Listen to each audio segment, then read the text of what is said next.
We're not live. This is actually recorded.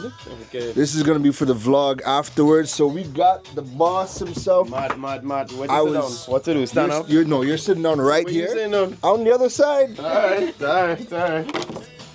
So I was telling everybody how you don't know how to stay in the country. The only man I know with a passport fill out is because of him now. I have to keep checking the people when they're stamping. Yeah. Like, no, there's more space. Use up For all. sure, bro. For sure. Use up all. For sure. Yeah, no. Like, the coolest thing happened to me last year. I finished my passport. I was supposed to finish in 10 years. Clip. I finished it in 7. Right? And you had 2 years of COVID that I didn't fly. Which is crazy, right? Right? I want to be on your level. These are problems. I didn't even, to be honest, I didn't even realize I was finishing it until I got to Medellin one day and they're like, you cannot come back here. And I was like, what do you mean? He's like, you have no more space in your passport. I was like, no way. This is like new level unlocked. Mission accomplished. Wow. Yeah, no, it was pretty cool. And then when you went to renew, I didn't realize they have business passports still. So yeah, exactly. You have to unlock that level to know. Wow. Do me a favor. See if you can clip on. If you can't clip, we could use a magnet. Yeah. We mean like here, right? Yeah. That should be there we fine. go. Bro, you seeing, bro? Okay, push it. There we go. Yeah. Cool, good. Cool. You messaged me on Instagram, right? I did. Cool. Good to meet you. You as well. Yeah. Thanks for coming as well too. Yeah. No problems. Adjust your headphones as you see fit. Cool. Hello. Mic check 1 2. That's not how it works. Mic check 1 2. Yeah, this is like my second time on radio, you know? When was your first time? Alright, I haven't been here post pandemic, actually. Post-pandemic. Yeah. Oh my god, before I might run out, but before you leave, Just now, this thing loud. Did you turn it down? Oh, you do that. Alright. No, she's too much. Is that better? Alright, yeah, cool. I feel like I'm not because you can't hear me. No, I'm hearing you. Okay. So what you saying, no? Before I might have to run out, but before you leave, I need to have a conversation with you. Alright, cool. Cool. So just don't leave. Alright. Hi. Just making my couple questions. Yeah. All I have you do is bio intro. Where you have it? You sound I just said, I mean, don't read that long thing now. she knows how to paraphrase. Alright, yeah. Alright. So, gulp. That's a big one. I hope I can do you justice. What's a big one? Listen, the man Introducing you. tried to condense it, you know. We don't do too much. We don't do too much. No. I asked ChatGPT to reduce it for me, you know. And that was the reduction. I was like, reduce more. I now have to specify 3 sentences. Oh, for real? Yeah, 3 sentences. 2 sentences. Because the reduction would still be. Yeah. Right. So, Yeah. give me 2 sentences. Your finest sentences. Very specific prompt engineering, you know? Nicole, you good? I want them to hear as much of you today as possible. Gotcha. Cool. This is Ricolia's first time. Oh, okay. hosting with us. And what happened to Janine? What's going on Fifi's now with this song? As much as I would love to start singing, can we talk? You know, it's carnival time, so we're not gonna go down that road. But anyways, Digital World every single Friday from 12 p.m. to. So I wanted to say 6. My goodness, no, I would love to be here till 6. But every Friday from 12 to 3. This is when you know it's Friday. I've been stumbling over my words all day today. It's been that kind of day. And you know what? Before we dive into our next conversation, we have Calibre Solutions Limited. They help transform security from a source of fear, risk, and complexity to business continuity, assurance, strength, value, and competitive advantage. In an increasingly connected world, information security is an essential aspect of every business that must be prioritized because of its potential high-risk impact on business continuity. Calibre's information solutions service offerings include self-learning, AI, and threat intelligence, dark web intelligence and monitoring, trust intelligence, and security awareness training. Check out Calibra Solutions Limited online. Now, we have Ricolia. Listen, if you guys don't know who Ricolia is, man, you gotta go check her out online. She is co-hosting with me today, and Ricolia is going to be introducing somebody that needs no introduction. I was just about to say point. that. I mean, listen to me. I'm always shocked whenever I see him in the flesh because every single time I see this man, the man in Medellin, he in Transylvania, he looking for Dracula. The man never in Trinidad. I think that they need to rename. I don't know if you guys know. Maybe I might be aging myself here. Where in the world is Carmen San Diego? I feel we may need to rename it. Where in the world is Kyle Maloney? I agree. I like Kyle Maloney problems. Kyle Maloney wake up and realize I have no more space in my passport. Goals. But for those of you who don't know Kyle Maloney, let me break it down for you just a little bit here. Kyle Maloney is a tech entrepreneur and investor from, of course, Trinidad and Tobago, and he's made profound impact in the tech industry through his innovative approach and forward-thinking strategies.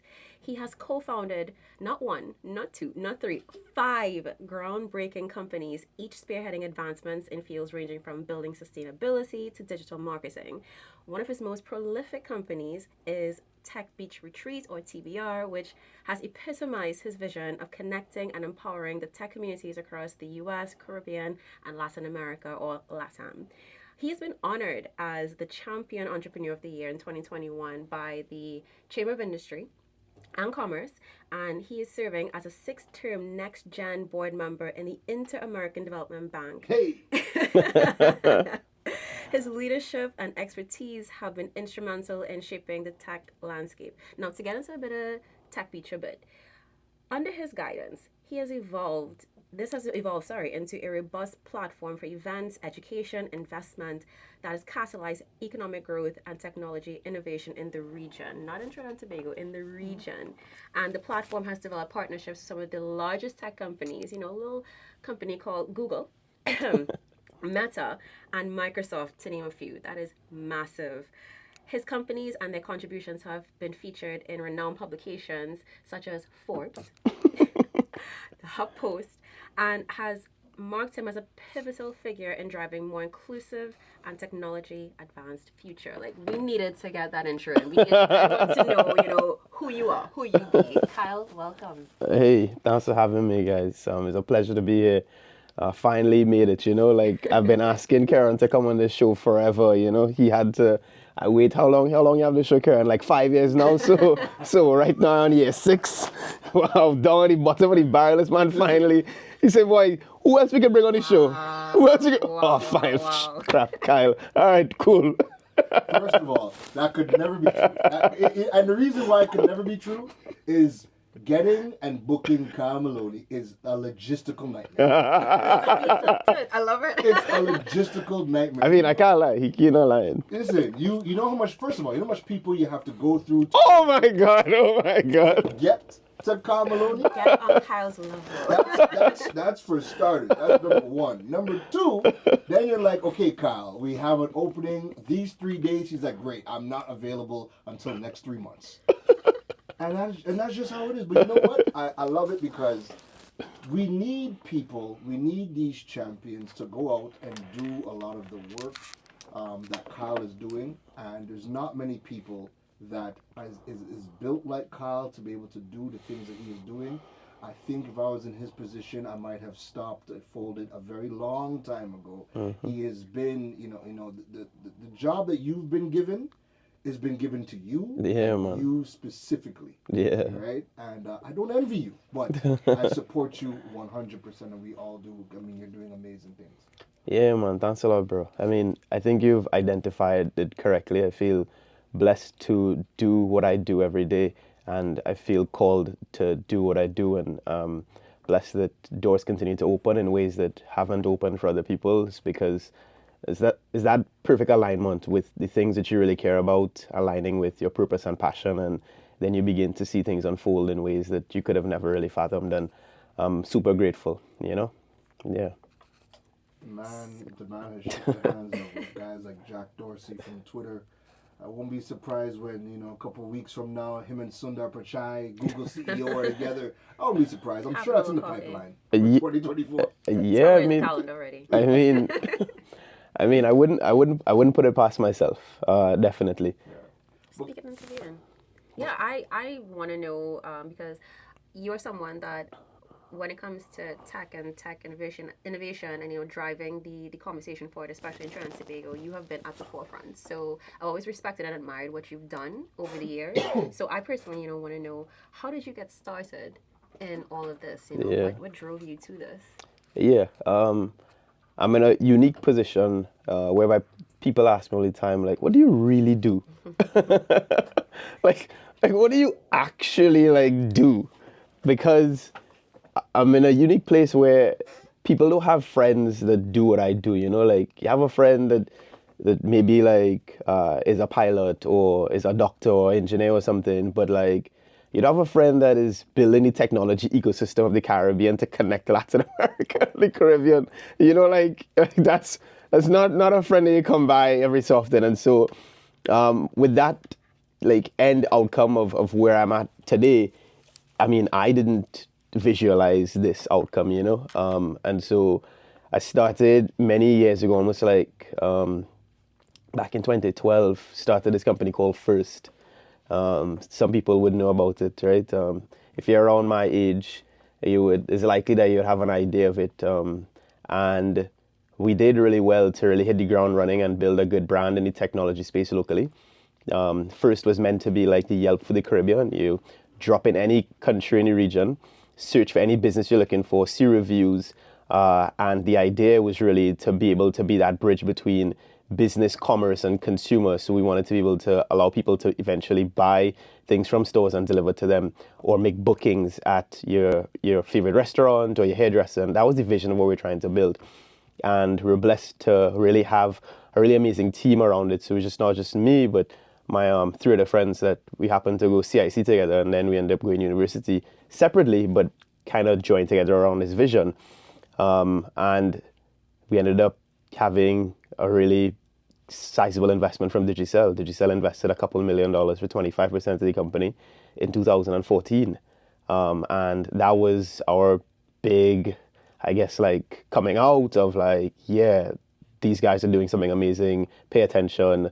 And the way that we approach building a company was similar to how you'd build a company out of Silicon Valley, right?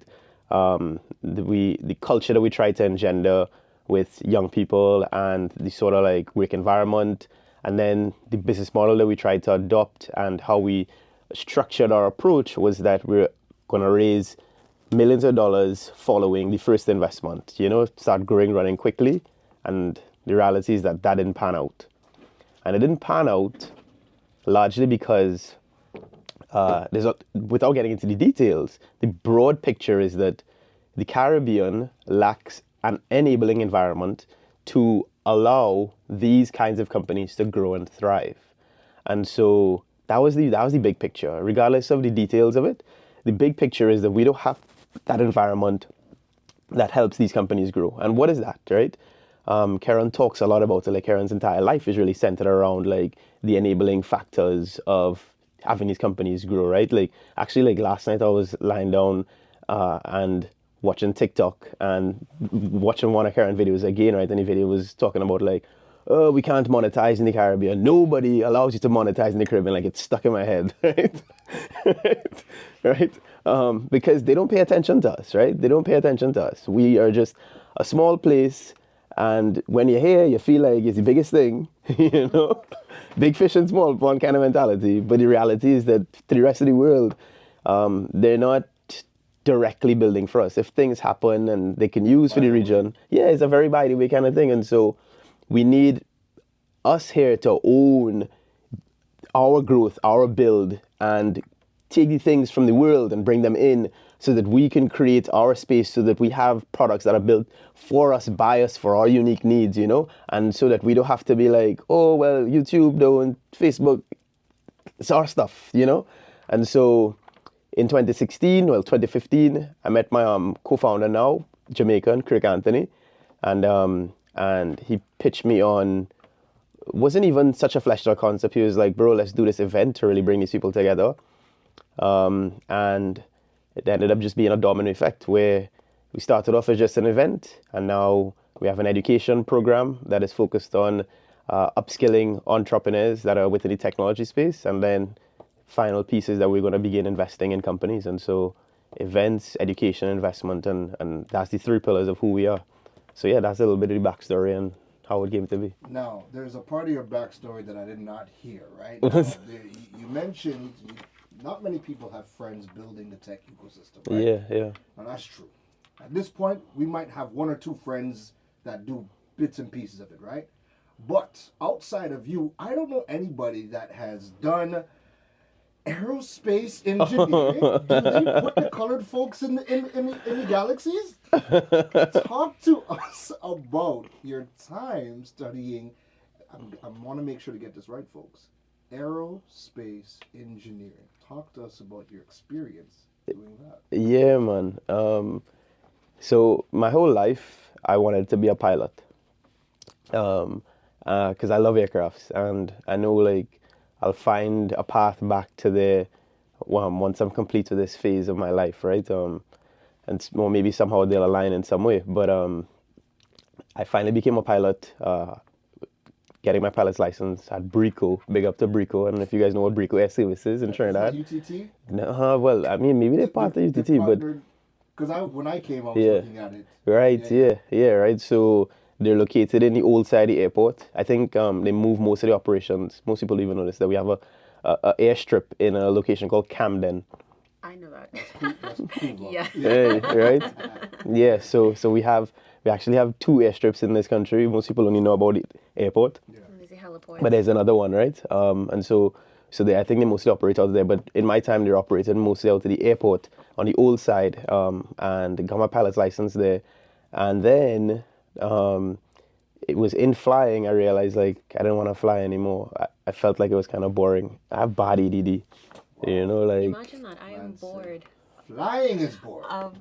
No shade to pilots or anything, right? It's just me personally, right? Like, I just couldn't see myself sitting down on like 14-hour long haul flights. Like, I don't know what I would do, you know? I can't even do it as a passenger. But do you think, I guess, I know you mentioned ADD, but do you think generally you having, your interest tends to go in these different places, do you think like that has fueled you starting multiple businesses in multiple spaces?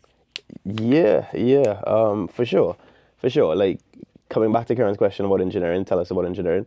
Then I really love aircrafts, and so I went in to learn to design aircrafts, and so studied that in school. And in school, started my first company, that will allow students to buy and sell items from each other. And so it was, and we made like $3,000 to $4,000 a month in advertising from it, right? And it was just simple, like online billboard kind of advertising online back in like, was this now like 2008, 9, right? So my mind has always been like, find a solution to a problem. Like there's a problem, so how are we solving it? What are we building to solve it?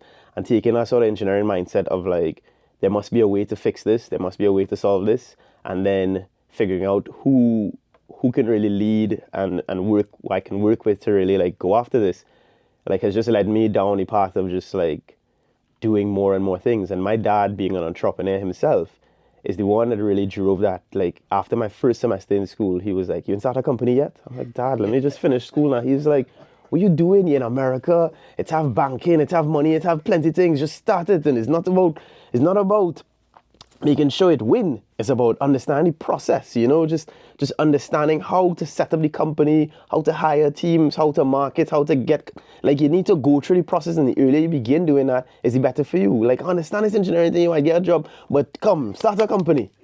And so it's really my dad pushed me and my brother. My brother is 2 years apart from me, and we ended up going to school together in the same time. So the both of us just neck on neck, just doing everything together. Yeah. Now, you made an important point. Your dad said you're in America. Yeah. You have access to banking. There's money to be made. Just start it. Yeah, man. Can we take that same mindset and apply it here in Trinidad, or is there tweaks that have to be made? Man, I think about this all the time, right?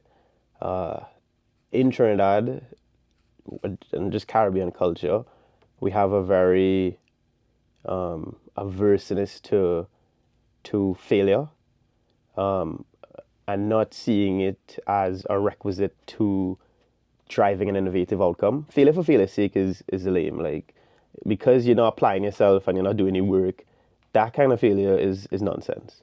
But failure on the road to really trying to solve something meaningful, like that, like we need to accept that that is a requisite in order to get to a really innovative outcome.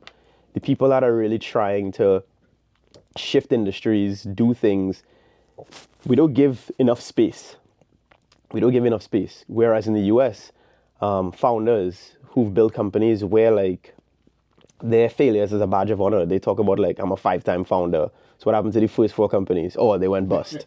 You know, in Trinidad, people were like, nah, I was doing some other things, but no, this my thing. So what happened to the other things? Nah, don't worry about that now. You know, people are like ashamed of their failures. You know, and because that's just the culture.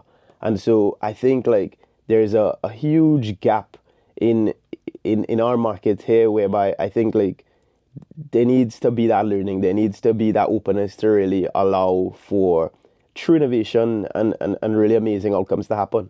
Yeah.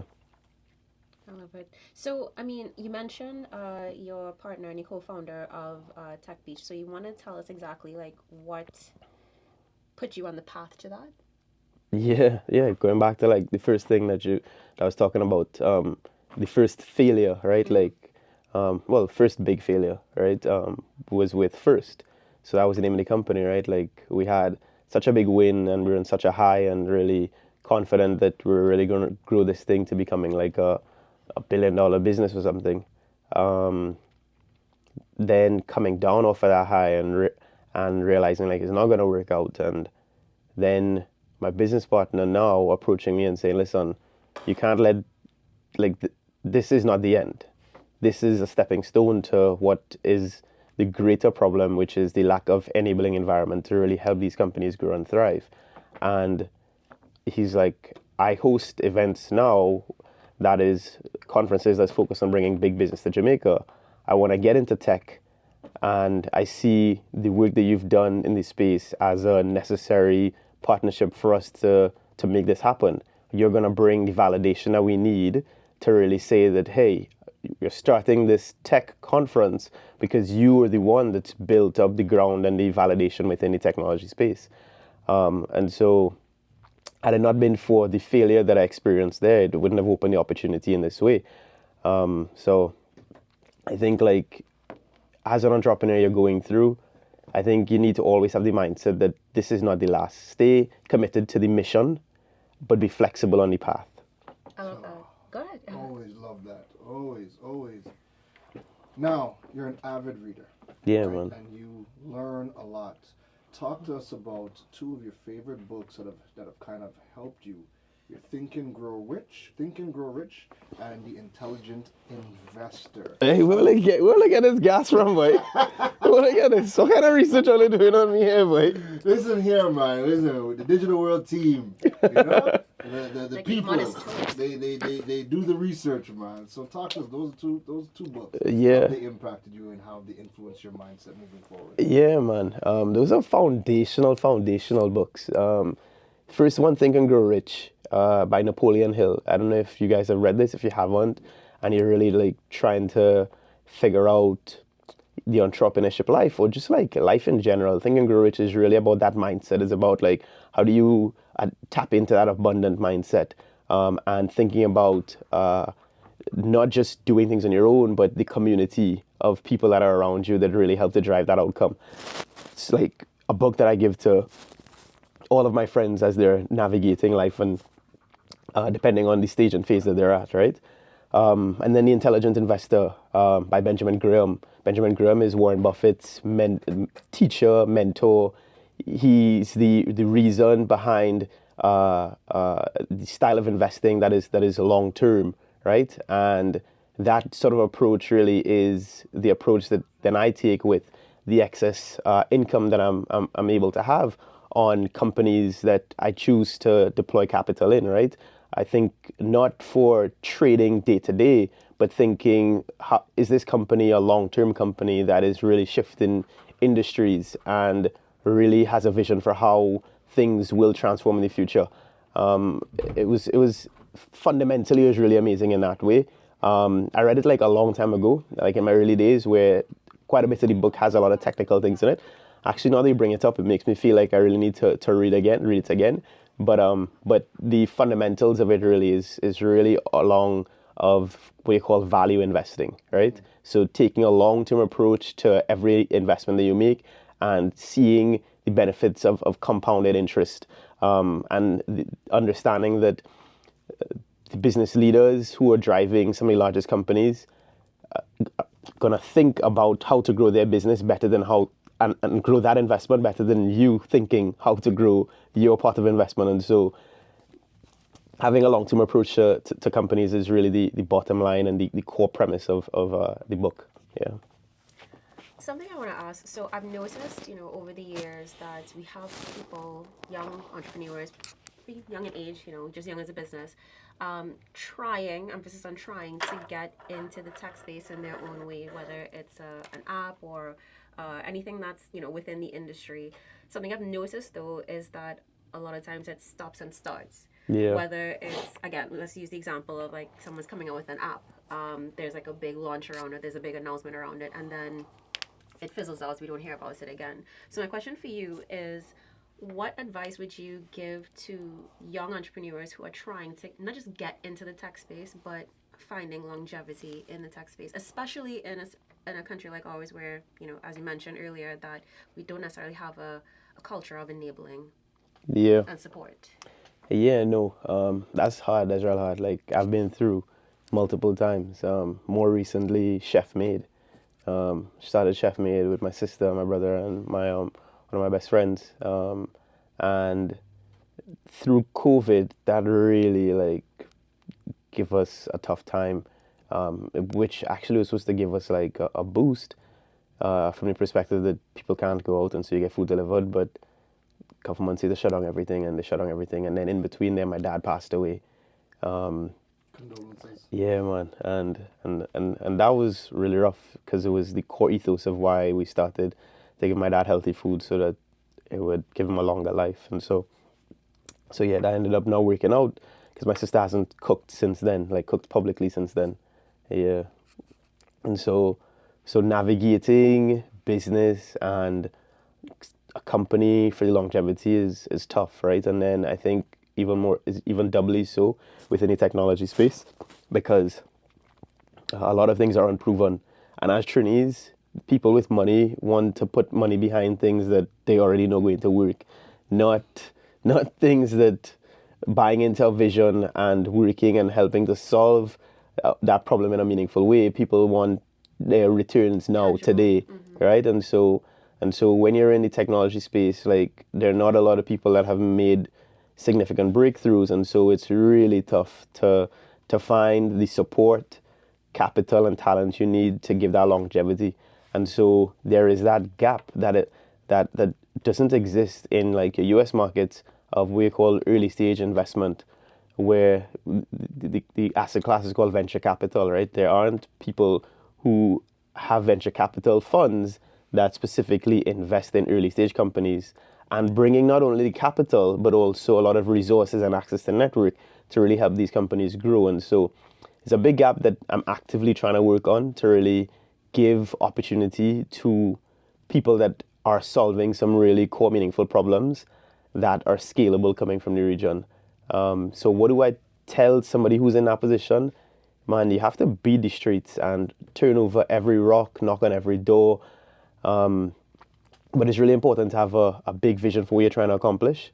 Like you can't be trying to solve something just for your town, the country. You have to think like how this thing is going to be meaningful, at least across your region, and thinking that, hey, I can enter other markets with this thing, because the bigger the vision is the more excited people get about the idea, right? And then think practically about how it's going to get done. It's not enough to have a big vision. But it's really important as well to have really tangible, practical steps of, okay, this is where we want to be in 5, but let me take you back to where we are today. All right, these are the things that we're going to do with the little bit of resources that we have that we think is going to get us to this next milestone and then to this next milestone. And even after you do all of that, the vast majority of people are not going to buy in. And so the major determining factor is grit. It's just like beating the street, telling whoever you can tell about what you're trying to build, and you'll be surprised by the doors that will eventually open, you know? Another really important thing, I think, like Caribbean-wise, that our parent generation affected them more than us, is, oh, I don't want to tell that man my idea because you go teeth it. You know? Boy, I don't want to go and talk too much about my idea.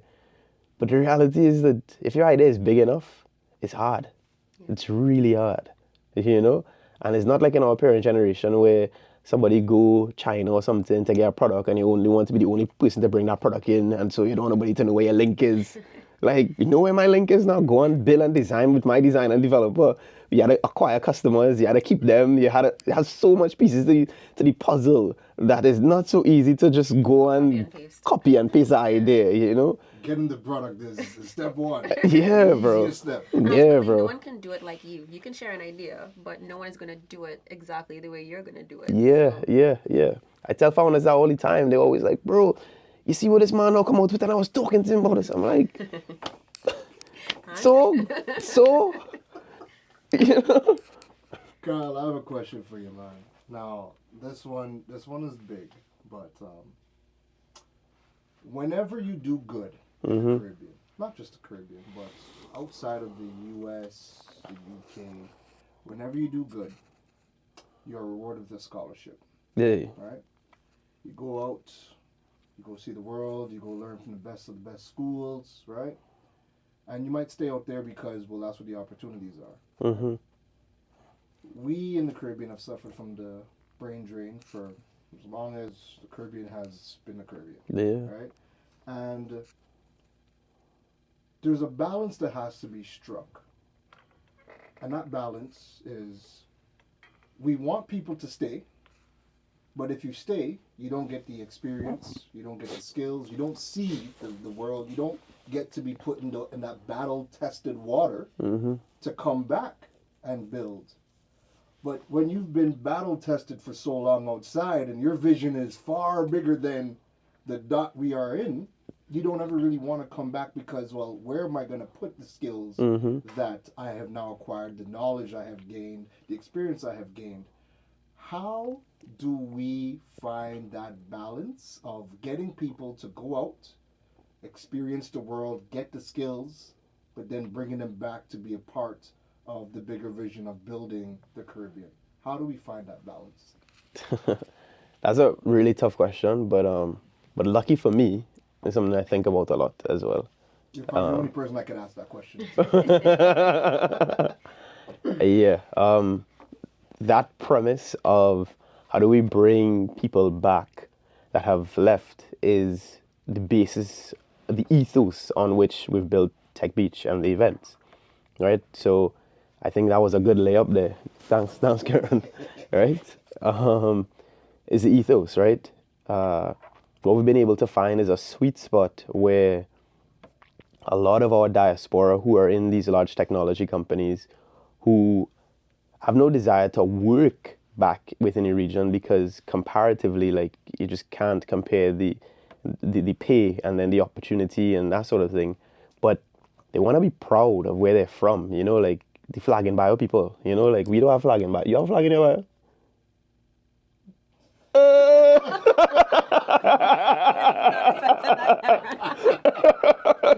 No, I just took it out. Because it was always Canada and Trinidad, I just took it out. All right. We who from here, we don't need the flag in our bio because we from here. All right. We live here. All right.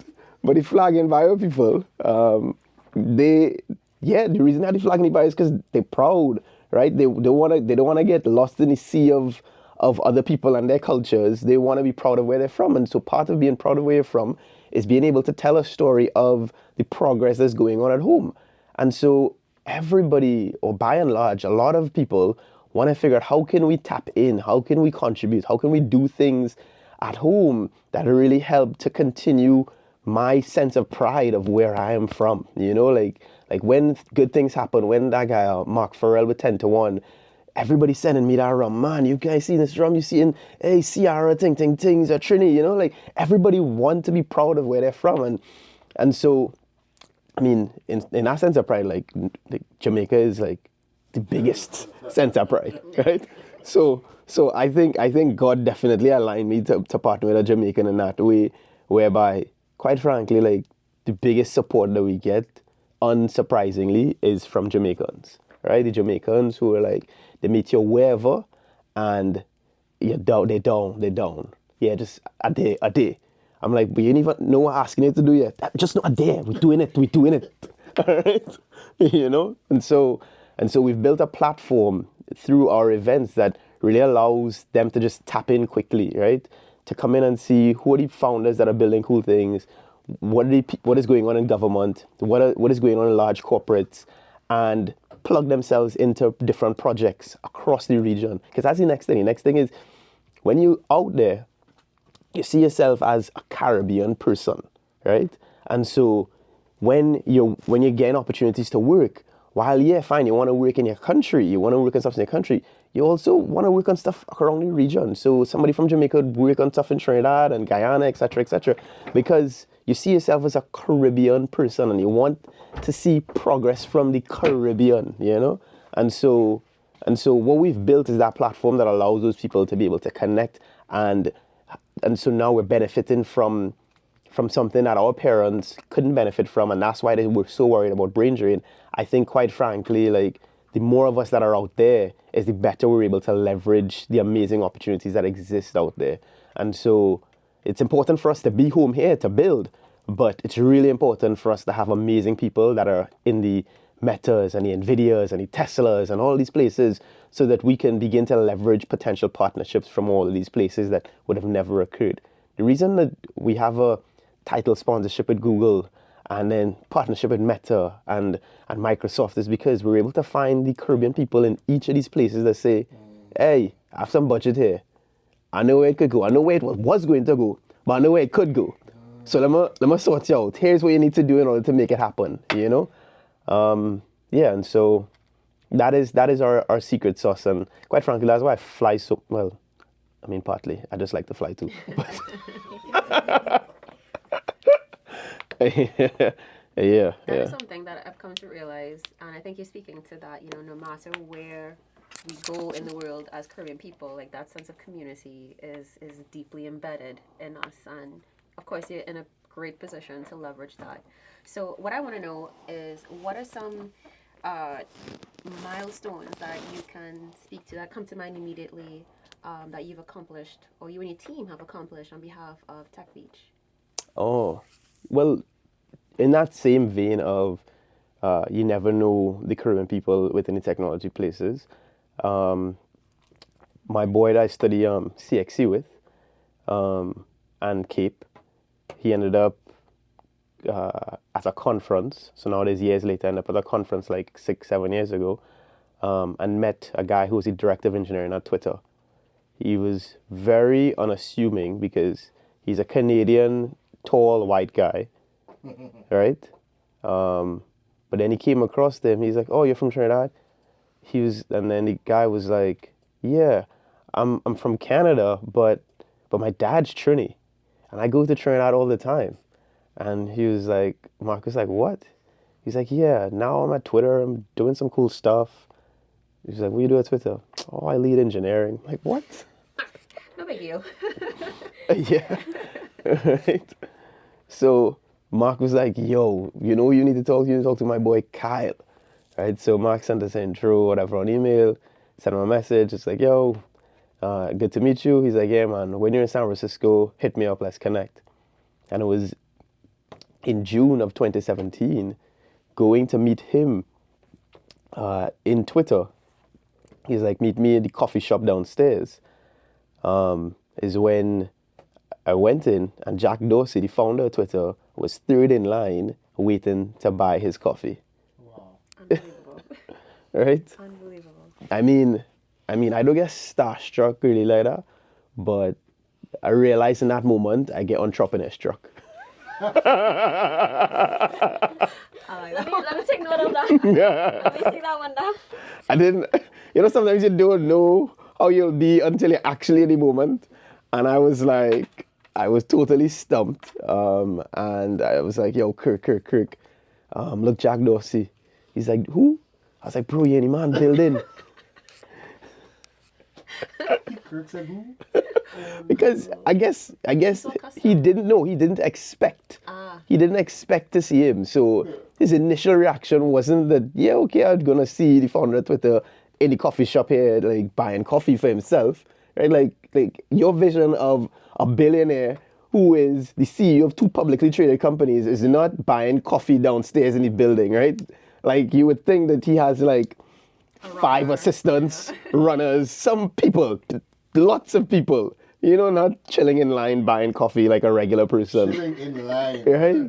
Like no security. Like us regular folk. Yeah, right? Like, like that's not the vision you have, right? So I can understand why his reaction mightn't have been like expecting it. But anyways, he's like, yeah, so go talk to him. I was like, nah, bro. You go. So you went, it's like, hey, Jack, can I have a couple minutes? He's like, yeah, no probs. It's like, what is it? Tell him about what we're trying to build. We're trying to build a platform that connects the Caribbean with global technology ecosystems. We're largely overlooked, but we think there's tremendous opportunity coming from the region. And having you participate in what we're building would be totally transformative, not for us, but for the entire region. And he was like, man, this sounds pretty cool. Tell me a bit more. And so he turns to me and he was like, and then Kirk is like, hitting me on elbow, in that typical kind of cliche way. And I like, oh yeah, I'm Kyle, good to meet you. I'm actually from Trinidad. He's like, oh wow, I used to go to Trinidad, more so to Tobago, until the age of 16 with my mom. You are Yeah. Random, but that makes sense. Right? Well, I mean, must go to Lego. Yeah. Right? I don't know, maybe mom's had a little boyfriend in Tobago or something. I don't know. Not Tobago love. Right? Yeah, exactly, right? So anyways, right? And he was like, yeah, I would love to be back in Trinidad. I was like, well, sorry to burst your bubble, but the event is in Jamaica. He's like, oh wow, I've actually never been to Jamaica. I just know that Jamaica makes some really great coffee. That Blue Mountain coffee? I love it. Wow. I was like, yeah, we'll get you some Blue Mountain coffee. And then my friend, well, not my friend, the guy that I was coming to meet, who ended up becoming my friend now, came down. He's like, hey, let me introduce you to Jack. I was like, no, buddy, we got it.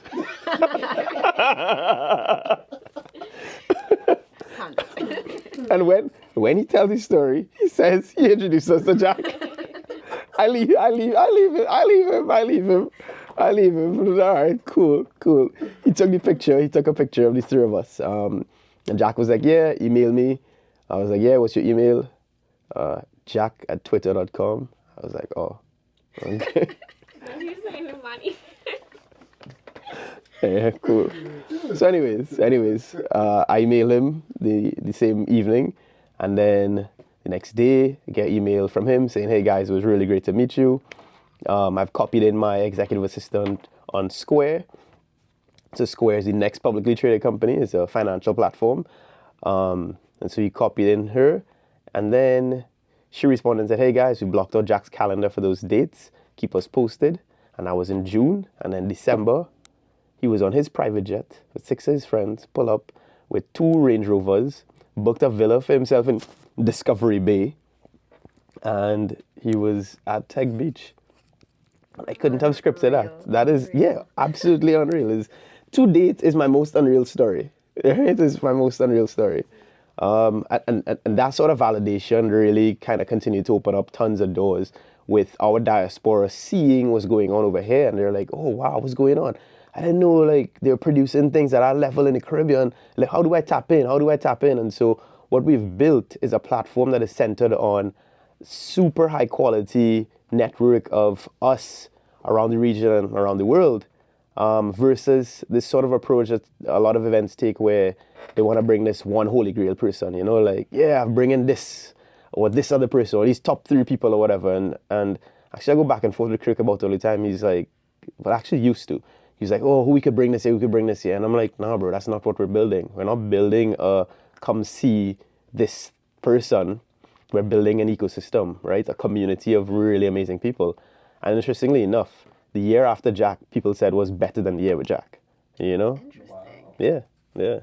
Yeah. And then the year after that, they said it was better. I mean, so that's my thing that I say at Tech Beach every year. I'm like, every year, people keep saying that this year was the best year.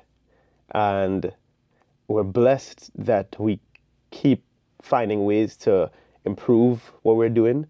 But I know, like, that will end sometime, at some point. But that's not this year. It's not no. And I'm grateful that we keep pushing the barrier on the experience that we can deliver. And we're really focused on a really rich community of amazing people that when you bounce into somebody, some people are really unassuming, like nobody dresses in suit and tie, is very casual. And they didn't realize, like, oh, I'm the CEO of Unitrust, or I am this head of strategy at Massey, or, you know, like, because people are very unassuming and you wouldn't know because that's the energy and the vibe. Like, we don't have like special VIP areas and VIP bands, and no, it's like when you come to Tech Beach, you connect across your humanness, not across your titles, you know? I love that. We got 2 more questions, right? I'll let Cordelia take the last one. But Kyle, you have been at the forefront of building this tech ecosystem across the region, right? Yeah, man. One of the biggest challenges, if not the biggest challenges at this point, is no longer the tech. It is the environment, it is the rules, the regulations that govern everything that we are able to do. With everything that you have been doing, with the people that you're in contact with the people that you're bringing in, how can Tech Beach, or how can we in general, start to now break free of a lot of the regulations? Because again, the tech is no longer the problem. We have some amazing tech, and we can always get tech, and people have the money to get the tech. Yeah. But how do we start to now challenge and break free from a lot of the regulations that stop the tech from solving our problems? You just came from FinTech Islands. That is a FinTech problem. And the people at FinTech are like, yo, you got some issues. That tech, we wish it was tech problems. Yeah. No, that specific space and industry is heavily regulated, and I think for the quote unquote benefit and protection of the people will continue to be so, unfortunately. But there are a lot of other spaces that aren't nearly as regulated. Look at cool stuff that is happening within the delivery. Like Food Drop continues to grow and do well, and then they have equivalents in Jamaica, Seven Crave and Quick Cut. Then you have people delivery. You have TT Ride Share that's doing well and continuing to grow. And you know, like, so there are a lot of spaces that that aren't so heavily regulated by any means, and so not surprisingly, the financial space is always going to be the one that's so much more difficult for the innovation to happen, because the reality is that the risk is greater, and within the Caribbean, I mean, Marla Keron speaks about this all the time in terms of like the level of like unnecessary, undue pressure that is placed on us, and the stigma that they give towards things from our region, and not even just us, just non-white countries. And so we have such a smaller box to play in, and so we can't lose. We don't have that space to fail, innovate, move, you know, because we just have those negative stigmas that will just continue to be with us. Like, I mean, to some degree, what is happening with Bahamas, you know?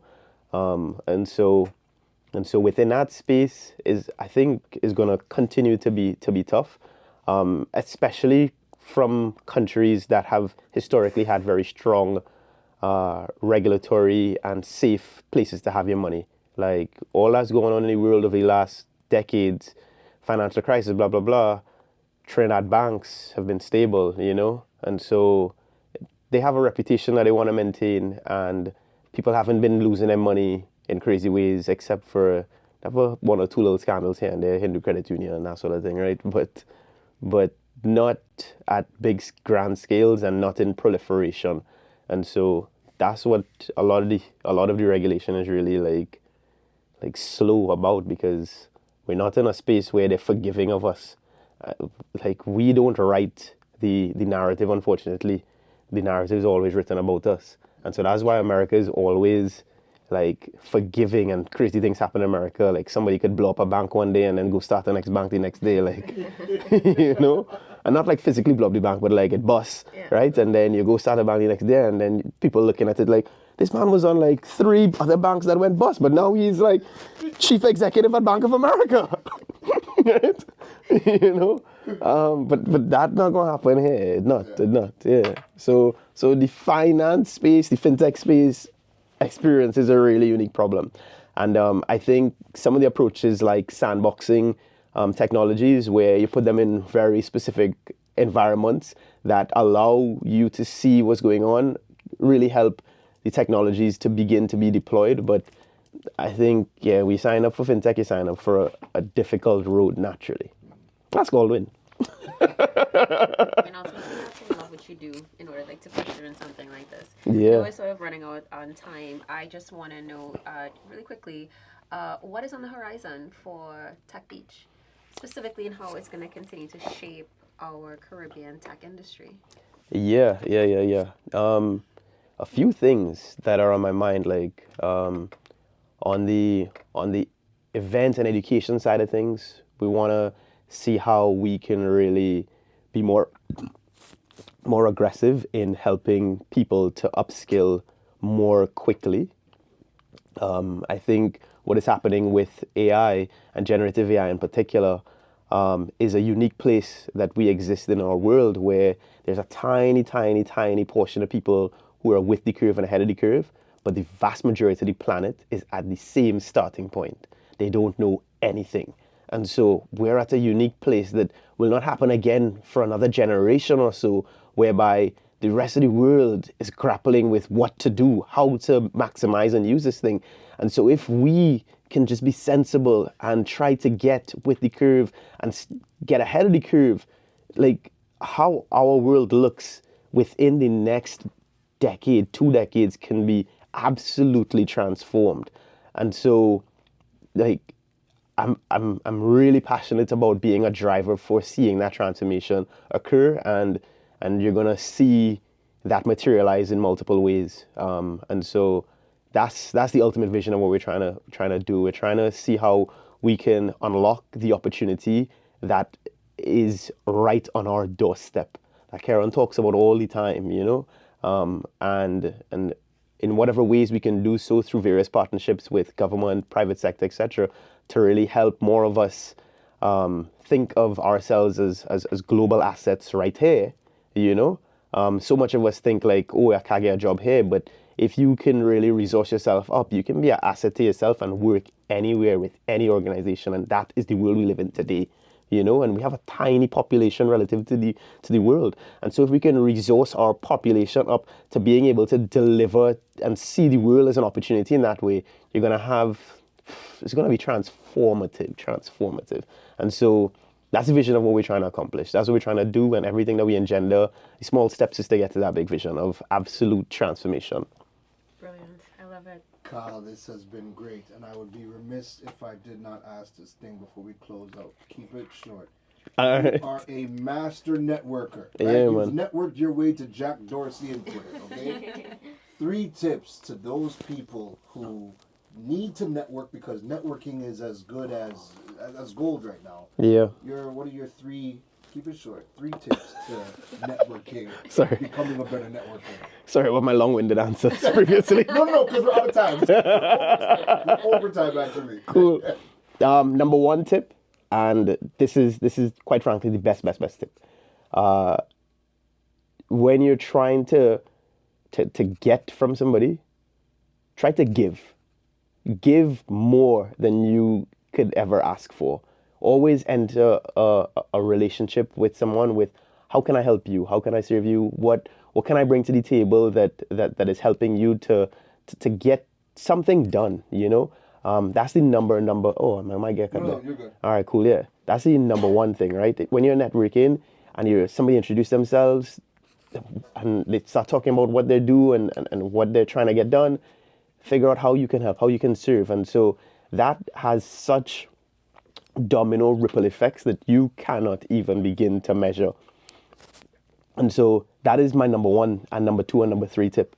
Like, that's it there. Like when you're connecting with somebody, figure out how you can help them. And help doesn't need to be something grand. It could be that email introduction. I don't know, they need a daycare for their kid. Like, how can you help? Because when you're just living your life where you're depositing small bits of service into the world, doors begin to unlock like that.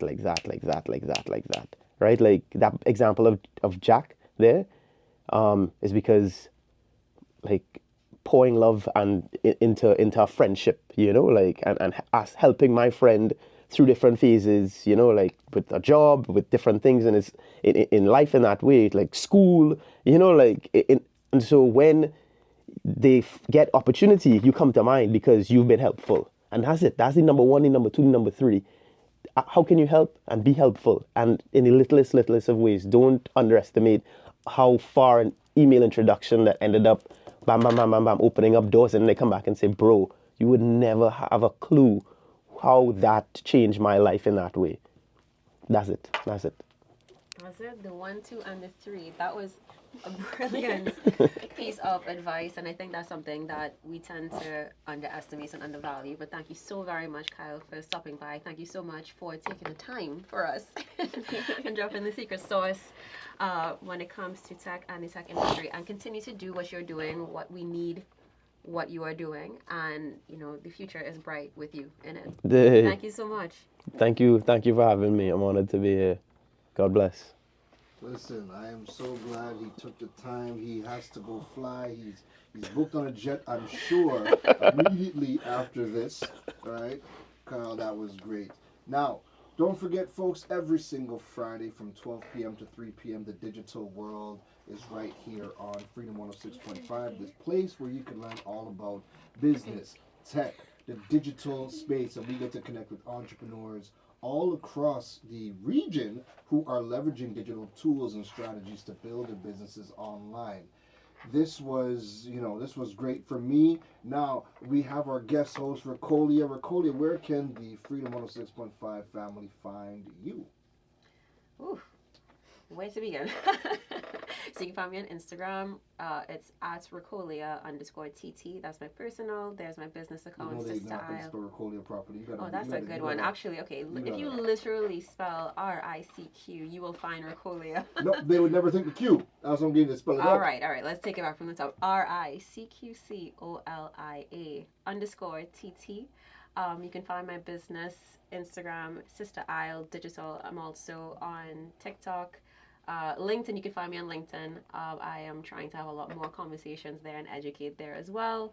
And you can also try and find me on YouTube. I'm saying try because I need to sort of double down on my side with building up my YouTube channel. So I know Keron's going to keep me accountable for that one. So